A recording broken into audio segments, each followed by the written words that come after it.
Olá, tudo bem? Bem-vinda, bem-vindo a mais uma Prosa com Bertalha. Prosa cada vez mais fantástica, onde as pessoas do bem aqui comparecem para compartilharem seus conhecimentos e as suas experiências. E olha a prosa que nós estamos trazendo hoje aqui, o lado humano da inteligência artificial. Dentro da perspectiva dinâmica da inteligência artificial, explorar o lado humano é algo extremamente relevante. Afinal, além dos algoritmos e códigos, há uma narrativa emocional e social que merece especial atenção. Nesta prosa, mergulhamos nas intersecções entre tecnologia e humanidade, abordando questões éticas, impacto psicológico e a evolução das relações homem-máquina. Vamos examinar como a IA molda nossas interações cotidianas, influencia decisões e desafia conceitos de empatia. Ao trazer exemplos, histórias inspiradoras e desafios éticos, pretendemos iluminar não apenas o poder da inteligência artificial, mas também o seu reflexo na experiência humana. Nós vamos refletir sobre esse tema fascinante e importante aqui na Prosa Convertalha, onde a educação e os negócios caminham juntos para trazer mais inspiração à sua jornada. E para prosear comigo sobre esse assunto fantástico, eu terei o privilégio de trazer aqui o meu amigo Paulo Guiné. Olha só que honra, que orgulho receber aqui na Prosa com Bertalha o Paulo. Paulo, meu caro, seja bem-vindo. Olá, Bertalha, muito obrigado. O prazer é meu. Obrigado por participar da prosa. Realmente, em nome da Oracle, é um imenso prazer falar sobre este tema e sobre todos os aspectos que a tecnologia e o relacionamento humano, ou como nós, aqui no meio corporativo, vemos enfrentando os desafios hoje relativos à inteligência artificial e toda a transformação digital que a gente vem enfrentando. Realmente é um prazer estar com você, é um prazer estar aqui entre amigos falando um pouquinho sobre isso. Que bacana, meu caro, uma honra e orgulho realmente. E antes de prosseguirmos, Paulo, quem é o Paulo Guiné? Muito bom, legal, né? Sempre bom a gente falar um pouquinho, ou um desafio falar um pouquinho sobre a gente. Bom, na verdade, vamos rapidamente. Eu sou hoje responsável pela área de desenvolvimento de novos negócios na América Latina para a Oracle, né? A gente hoje posiciona go-to-marketing, estratégia, principalmente para a área de finanças. Então, a gente posiciona as estratégias para back-office, front-office, gestão de performance. Então, a gente fala muito dessa companhia que é conhecida como uma companhia de tecnologia, mas para a eficiência transacional da gestão corporativa. Então, a gente tem um desafio aí de trazer parte das soluções, parte do serviço, da mudança estratégica da Oracle em relação a esse ponto hoje, que é a gestão organizacional suportada por essa transformação digital que a gente vem vendo hoje avançando aí ao longo desse caminho. Fantástico, Paulo. Baita experiência que eu sei que você tem. Nós vamos permear esse assunto, que é um assunto muito legal para ser tratado aqui. E eu tenho bastante expectativa aqui, viu, Paulo, para essa prosa, para essa conversa. Antes, porém, vamos pedir para o pessoal curtir aqui a nossa prosa, se inscrever lá no canal e acionar aí o sininho da notificação, porque muitas prosas são colocadas lá. Paulo, eu pediria para você contextualizar um pouco esse tema fantástico que você está trazendo aqui. Qual a relevância do tema, Paulo? Muito bem. É inevitável que a gente fale hoje de inteligência artificial. Eu acho que é o tema que está parte das discussões de bares, parte das discussões familiares, né? Ou seja, hoje todos estão falando de inteligência artificial. Eu vou trazer até uma provocação para a gente contextualizar. Na verdade, se a gente olhar para o passado, se a gente olhar lá na Grécia Antiga, se a gente olhar para grandes pensadores como Aristóteles, por exemplo, a gente já tinha uma provocação ou uma necessidade de substituir desafios, de substituir, por exemplo, trabalhos transacionais, operacionais, braçais. Ele já havia, por exemplo, desenhos ou ideias de colocar, por exemplo, uma vassoura com algum trabalho mecânico para efetivamente melhorar o dia a dia desses escravos, desses trabalhadores naquela época. Então, o que a gente está comentando é que desde essa Grécia Antiga já se criavam necessidades e mitos para enfrentar os desafios do dia a dia. Então, o que a gente está falando aí da inteligência artificial, o que a gente está falando dessa transformação, dessa revolução tecnológica, é de que nós temos um dia a dia cada vez mais complexo, a gente tem relações governamentais, relações corporativas, relações humanas cada vez mais complexas, e a necessidade da tecnologia, a necessidade de apoio tecnológico, ela é inerente a esse crescimento dessa complexidade. E aí, se a gente traz para a nossa época, né, esquecendo um pouco a Grécia Antiga, não, Bertaglia, a gente vem, então, falar ali dos anos 50, quando efetivamente a gente começa a posicionar a inteligência artificial, quando a gente tem um primeiro lançamento ali da programação Lisp, ou seja, da programação simples, de uma programação criada em pequenos módulos, onde a gente permite o surgimento de algumas primeiras soluções. A gente começa, talvez, aqui dar um contexto de três grandes marcos ou de três grandes surgimentos dessa tecnologia para a gente poder perceber quando ela surge na nossa vida. E aí a gente percebe, por exemplo, por volta dos anos 2010, ali, o Deep Learning, a gente percebe o surgimento e o posicionamento da tecnologia com essa capacidade computacional aumentada, com o cloud suportando, então, essa linguagem tecnológica com uma capacidade computacional de aprender e reaprender determinadas tarefas, e aí ela começa a facilitar o dia a dia, né, entregar algumas soluções para o nosso dia a dia, para o dia a dia transacional, para algumas atividades em alguns celulares, para alguns assistentes digitais.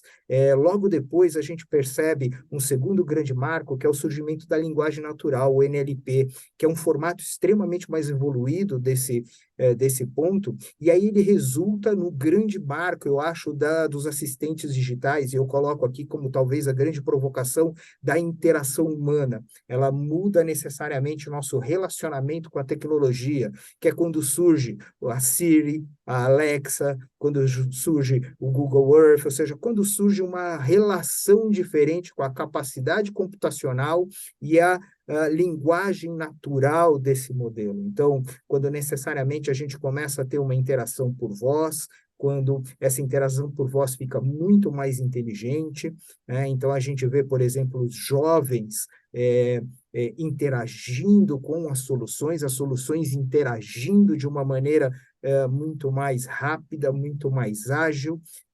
A gente vê os chatbots surgindo, e neste momento a gente vê os primeiros chats, por exemplo, surgirem em financials ou na indústria financeira, né? Então, já há muito tempo a indústria financeira vem mostrando para nós o que é a inteligência artificial, e o que a gente vê hoje surgir com um grande impacto, Bertaglia, por exemplo, é o que vem do LLM, que seria o terceiro grande marco aqui na inteligência artificial, que seria o Large Language Model, que seriam modelos que permitem com que a gente tenha grandes algoritmos, grandes modelos de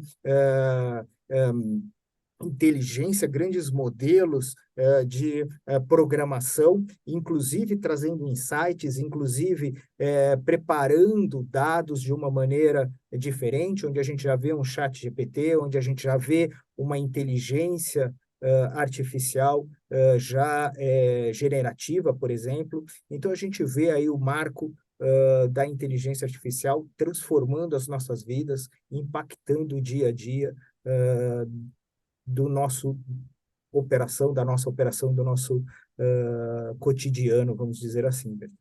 Bacana. O Paulo, tem um ponto aí que eu gostaria de explorar contigo nessas colocações que você trouxe e que hoje tem uma discussão muito forte, tanto nas redes sociais, nas palestras, preocupações de governos, né, que é o lado ético da inteligência artificial.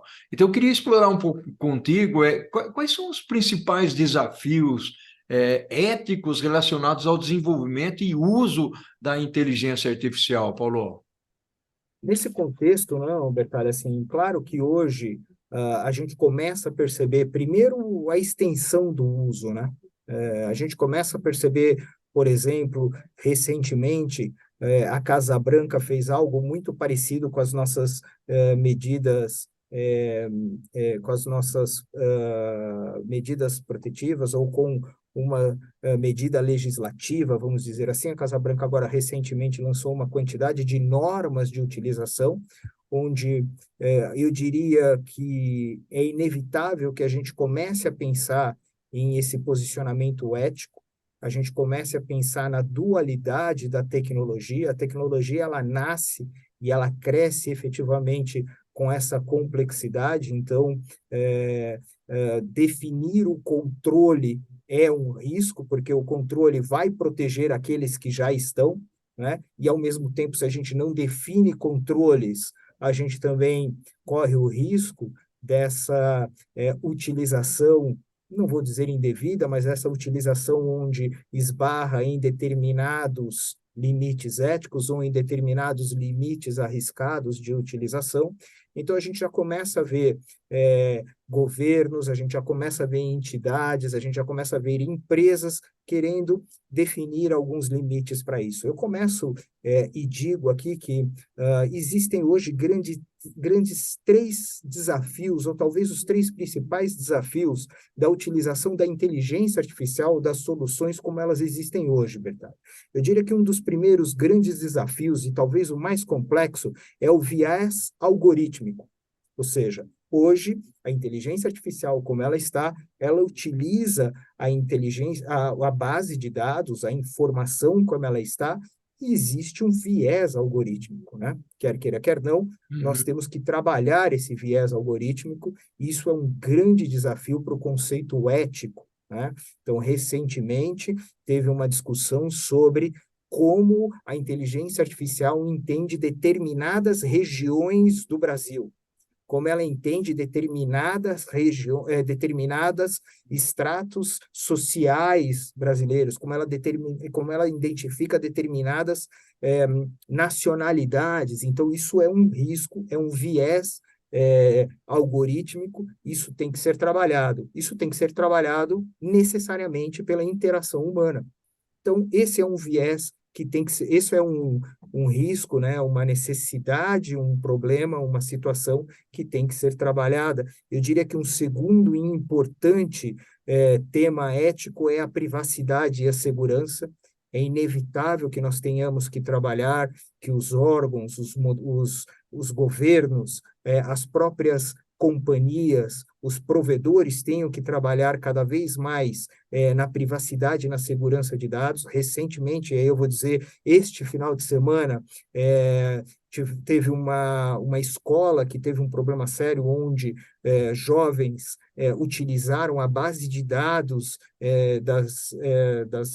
dos jovens, né, para criar um site com pornografia infantil, utilizando as informações, criando imagens com inteligência artificial, ou seja, isso começa a gerar um problema ético, um problema de utilização, um ponto de utilização, onde efetivamente a gente tem que ter muita atenção, né? Onde efetivamente o governo, as entidades têm que estar muito atentos a esse ponto. E eu diria que talvez o terceiro ponto, que a gente já discutiu muito no âmbito eleitoral também, é a desinformação ou a manipulação de informações, né? O famoso fake news, né? A gente já viu, por exemplo, o Papa segurando uma prancha de surf, né? Então, a própria inteligência artificial sendo manipulada e criando aí as suas informações também é um grande desafio ético. Então, é inevitável que esse contexto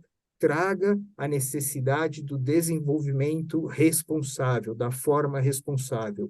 Como ele será trazido a essa discussão é o que nós estamos em evolução inclusive como sociedade, né, Bertale? Então, a utilização das tecnologias ao longo dos anos, desde que a gente se entende por sociedade, desde que a gente colocou a roda, desde que a gente definiu, por exemplo, que uma pedra seria uma faca, a grande dualidade, ou o grande desafio, saber o como utilizar, né, de que maneira a gente levar em consideração esses pesos, né, ou levar em consideração o tema ético da utilização de determinadas tecnologias. Fantástico, inclusive, esse ponto que você trouxe, né? Ou seja, a ferramenta ela pode ser extremamente útil para uma série de coisas, mas depende muito de como o ser humano vai fazer o uso dela. Perfeito. Paulo, meu amigo, nós estamos finalizando o primeiro tempo da nossa prosa aqui, e a conversa está fantástica, muito bacana realmente aqui, a nossa prosa. Eu queria te convidar para a gente tomar um café, uma aguinha e voltar já para o segundo Boa, tempo. Pode ser, Paulo? perfeito. Paulo, meu amigo, que prosa fantástica nós estamos tendo aqui, realmente uma prosa interessante, até porque, como você falou, Paulo, nós temos que trazer esse tema sempre à tona para a nossa reflexão, exatamente porque é uma tecnologia não tão nova, mas aí pela capacidade Perfeito. das máquinas, você citou aí alguns exemplos de aumento de capacidade, o próprio a cloud computing, que dá a possibilidade de manipular com mais ênfase os dados ou a grande quantidade de dados que nós temos. Paulo, uma pergunta que me fica aqui, que eu gostaria de explorar contigo, e é também uma preocupação, né, pelo lado social, comportamental, ser humano, quais são as implicações psicológicas do uso generalizado da inteligência artificial, Paulo? Bom, Bertal, também concordo que o bate-papo aqui está muito bacana, que a prosa está bacana. E quando a gente fala dessa parte psicológica, né, quando a gente fala do atual uso, essa pergunta ela vamos dizer assim, profunda, né, porque hoje a utilização da tecnologia ela é além de só a inteligência artificial. A gente envolve hoje a transformação digital em uma quantidade enorme de agentes. Então, a gente fala de mobilidade, a gente fala de mudança de interação humana, né? Então, a gente fala hoje que, por exemplo, muitas pessoas já não sabem fazer nenhum trajeto sem a utilização do Waze, né? Eu diria que a gente sai de casa e a gente liga o Waze para ir ao trabalho, coisa que a gente faz todo dia, né?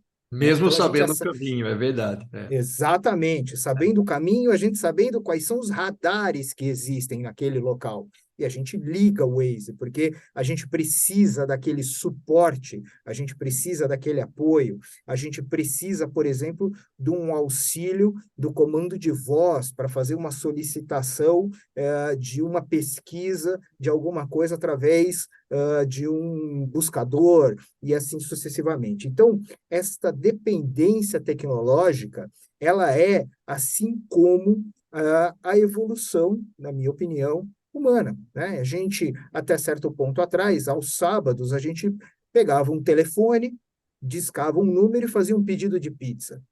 Eu duvido que alguém que nos ouça, que alguém que esteja aqui, faça isso ainda hoje. Na verdade, é um aplicativo, a gente já tem ali a quantidade de fornecedores que está, inclusive, através de um software posicionando um fornecedor com maior ou menor visibilidade para a gente e nos entregando ali um cardápio com maior ou menor exposição, e a gente acaba, muitas vezes, nem pedindo a pizza de um fornecedor que está a 100 metros da nossa casa. A gente pede um fornecedor que está, talvez, a 2 quilômetros, 1,5 quilômetros, ou seja, a nossa interação com a tecnologia expandiu a capacidade de fornecimento.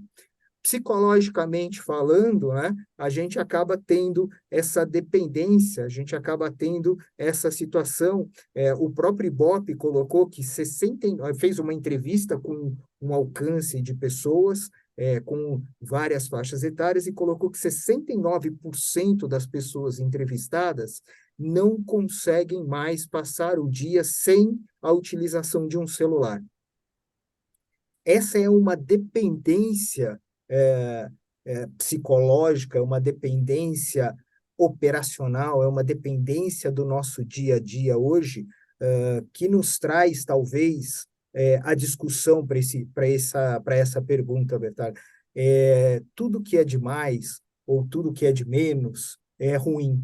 Bom ou ruim, a inteligência artificial veio para nos apoiar, veio para melhorar o nosso dia a dia, veio para, por exemplo, nos trazer um melhor fornecedor de pizza, veio para fazer o nosso caminho até o trabalho mais rápido, com menos risco, né? Agora eles estão colocando aí trajetos que têm risco de assalto, que têm risco de avisos, né, de risco de acidente. Isso é excelente, ou seja, a gente está melhorando o dia a dia, mas se isso é bom ou se isso é ruim, essa dependência, na verdade, é o ponto de equilíbrio, né? Acho que a grande discussão que a gente tem que trazer é como nós conseguimos aqui no dia a dia equilibrar a utilização, né?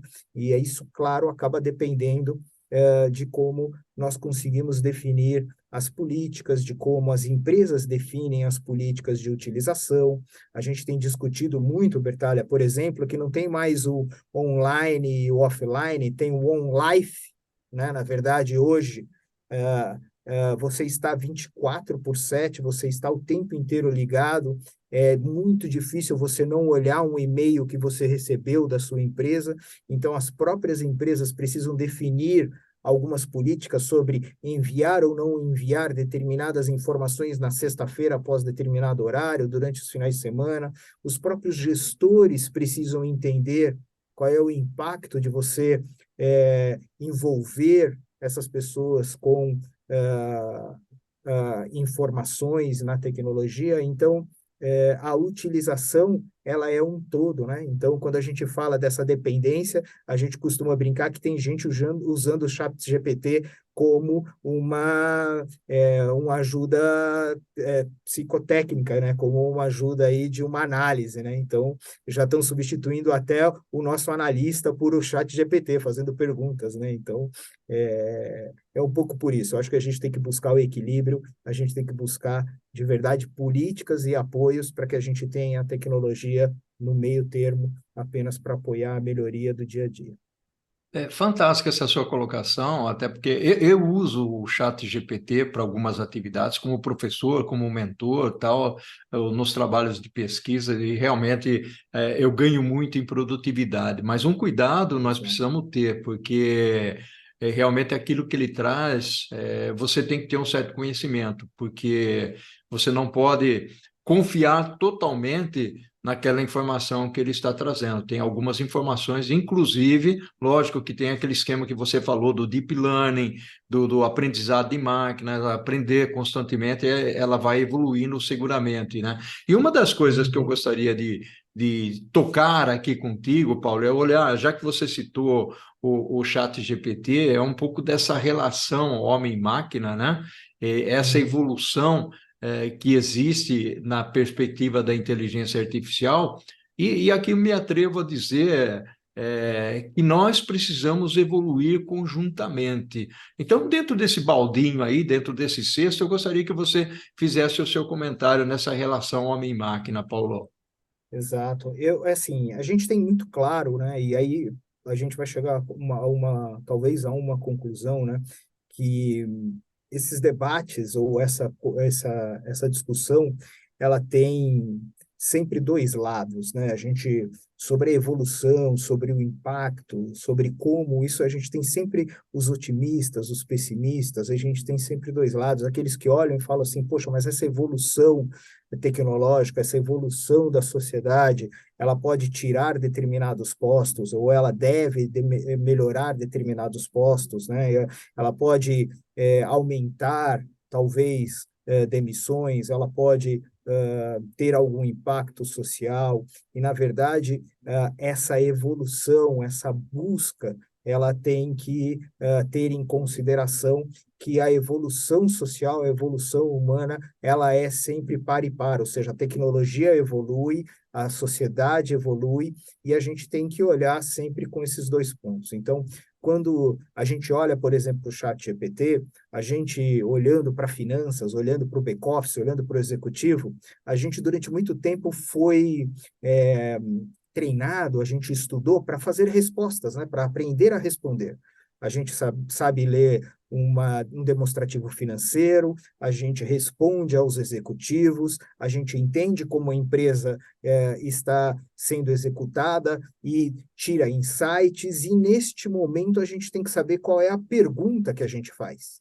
Como você mesmo comentou, Bertale, o grande risco é de que a gente tire informações que não são validadas, ou que a gente faça a pergunta de uma maneira equivocada, e é claro que a resposta virá, porque estas soluções sempre trarão uma resposta. Se a gente não tiver a habilidade de perguntar, e aí é uma evolução, e aí esse é o ponto da discussão, a gente precisa evoluir, muito do ponto aqui é que a gente, como ser humano, vamos evoluir. O ponto da evolução é educação. Como é que a gente sai do ponto atual para o ponto futuro? Com o impacto de educação. Que fantástico, Paulo. Muito legal esse ponto que você trouxe realmente. Logicamente é uma questão evolutiva que nós vamos viver, e aquilo que você falou anteriormente, que nós permeamos aí a parte da ética, né, Paulo? É alguma coisa realmente bastante importante. Mas nós sabemos, e a gente já comentou sobre isso, que existe o lado positivo também da inteligência artificial. Duas coisas que eu gostaria de explorar contigo, Paulo, que coisas positivas que nós podemos enxergar, né? Logicamente nós sabemos quais são, mas eu gostaria que nós dessemos uma ênfase. E qual é o futuro, na visão do Paulo Guiné? Qual é o futuro de tudo isso? Onde nós vamos chegar? Muito bem. Bom, hoje, coisas positivas, né? Hoje a gente está num modelo de evolução de trabalhos transacionais, a gente está numa evolução de apoiar a inteligência ou o modelo cognitivo humano. Então, a gente hoje percebe que a inteligência, e falando especificamente da inteligência artificial, ela traz uma melhoria no modelo de relacionamento. Então, a gente percebe que as soluções de inteligência artificial, os processos de inteligência artificial vão suportar em como eu vou me relacionar melhor, em como eu vou ter uma interação melhor, de como eu posso ter uma melhor apresentação. Então, a gente percebe que as soluções estão apoiando soft skills. É interessante porque a gente até então investia ou percebia as melhorias nos hard skills ou nas transações, né? Então, sei lá, numa digitalização de uma nota fiscal, numa automação de uma atividade, e agora a gente percebe com a evolução, né, das soluções, de que a gente começa a ter um impacto também nos soft skills, na habilidade de se relacionar, na habilidade de se posicionar, na habilidade de interagir com as pessoas, de criar modelos de relação. Isso é extremamente importante para o atual mundo que a gente vive, um mundo volátil, um mundo complexo, né? Um mundo ambíguo, que gera essa incerteza, não, Bertani? E eu vejo que o futuro é um futuro de muito conhecimento. A gente precisa claramente investir em conhecimento, a gente precisa investir em educação, né? Então, esse crescimento ou essa mudança, essa era que nós vamos passar agora, é uma era de um crescimento exponencial, uma mudança exponencial em quase que todos os setores, em quase que todas as atividades, e eu não posso acreditar, se você hoje está escutando aqui e você acredita que a inteligência artificial ou que a transformação digital em qualquer uma das tecnologias não vai impactar a sua atividade ou não vai impactar o seu dia a dia, por favor, vá tomar um banho, volte e comece o seu dia de novo, né? Ou seja, ela vai impactar se já não impactou. Então, o conhecimento, entender, saber como interagir com a tecnologia, nem sempre você será o especialista, nem sempre você será o gerador de códigos, nem sempre, mas você saberá como interagir, saberá como solicitar, saberá como fazer a pergunta, saberá como implementar determinadas soluções. Então, eu diria que não teremos futuro, Bertalha, se a gente não investir em conhecimento, se a gente não entender que a nossa participação no quesito humano em tudo isso é baseado e suportado por muito investimento, por muito conhecimento. E eu acho que é aí quando a gente vai conseguir acompanhar essa evolução e a gente vai fazer parte de tudo isso. Que sensacional, fantástico, Paulo. E aqui nós estamos chegando ao final, passou muito rápido, nós estamos chegando ao final da nossa prosa, Paulo. Gratidão enorme pela sua participação aqui. Eu que agradeço, Bertalha, queria novamente, em nome da Oracle, colocar que a Oracle hoje vem fazendo aí um investimento e se posicionando como um dos parceiros estratégicos, falando de inteligência artificial do ponto de vista de enterprise, ou seja, sendo aí um prestador de serviço para que a inteligência artificial possa estar incluída em suas soluções como serviço, já incluída, ou como uma plataforma, e como a capacidade computacional para que cada um das empresas ou para que cada um dos prestadores de serviços que vão desenvolver as soluções possam estar preparados para fazer as melhores soluções aí com inteligência. Eu agradeço demais a essa oportunidade, Bertalha, e por favor, quando tiver um espacinho para a gente tomar um café e fazer uma prosa, eu estou à disposição. Muito obrigado. Muito grato, meu amigo. Ao infinito e além. E, É Paulo, isso aí. um abraço virtual para Um você. abraço. E o que nós Obrigado. fazemos em vida ecoa na eternidade. É isso aí. Gratidão. Muito Tchau, obrigado. tchau. Cuide-se. Até logo.